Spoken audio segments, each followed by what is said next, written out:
dalam upaya mempercepat pengembangan inovasi yang dapat diterapkan secara langsung di industri. Kementerian Pendidikan, Kebudayaan, Riset, dan Teknologi menerbitkan Peraturan Nomor 53 Tahun 2023. Peraturan ini menggarisbawahi peran penting dokter terapan dalam menciptakan solusi inovatif yang langsung dapat diimplementasikan dalam kehidupan sehari-hari. Berikut informasi selengkapnya untuk Anda. Di tengah upaya pemerintah untuk meningkatkan kemajuan teknologi dan industri dalam negeri, Kementerian Pendidikan, Kebudayaan, Riset, dan Teknologi telah mengeluarkan kebijakan baru yang mengatur tentang peran serta dokter terapan dalam pengembangan inovasi. Melalui Peraturan Nomor 53 Tahun 2023, dokter terapan diberi perhatian khusus sebagai agen inovasi yang mampu menghasilkan solusi yang praktis dan langsung dapat diaplikasikan dalam dunia industri. Perbedaan mendasar antara dokter terapan dan dokter akademik telah dijelaskan oleh Kemendikbudristek. Dokter terapan lebih diarahkan untuk menghasilkan riset yang dapat langsung berujung pada pembuatan prototipe dan produk inovatif yang dapat diserap oleh industri. Sebaliknya, dokter akademik sementara juga menghasilkan penelitian yang orisinal, cenderung melalui proses uji yang lebih panjang sebelum dapat diaplikasikan secara luas.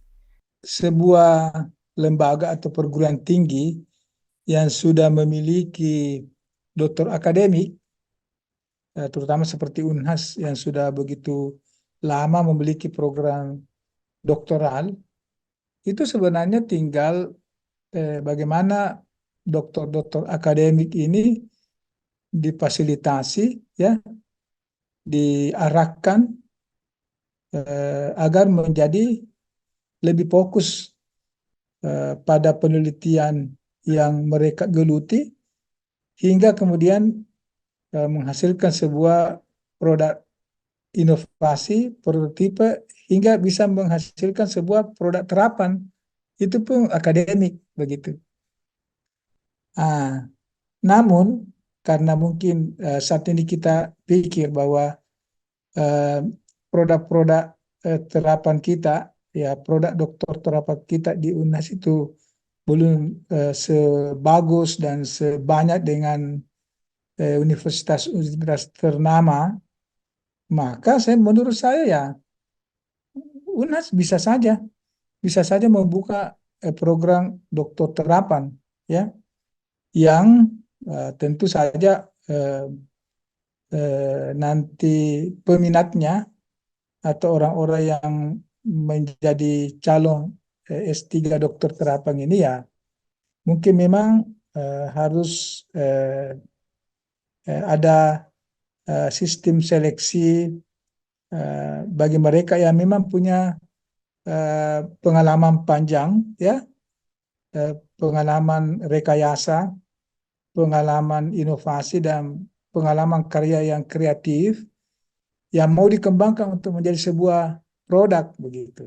Dalam wawancaranya, Prof. Budu selaku Dekan Sekolah Pasca Sarjana Unhas menjelaskan bahwa Universitas Hasanuddin yang sudah lama memiliki program dokter akademik dipandang memiliki potensi untuk mengembangkan program dokter terapan.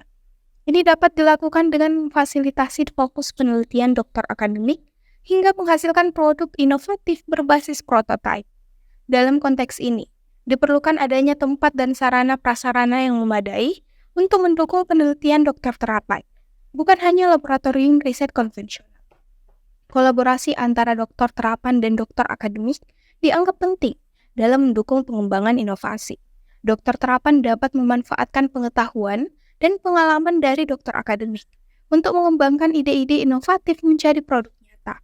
Dengan demikian, melalui kerjasama antara lembaga pendidikan tinggi, industri, dan pemerintah, diharapkan dapat dipercepat pengembangan produk inovatif yang mampu meningkatkan daya saing industri dalam negeri.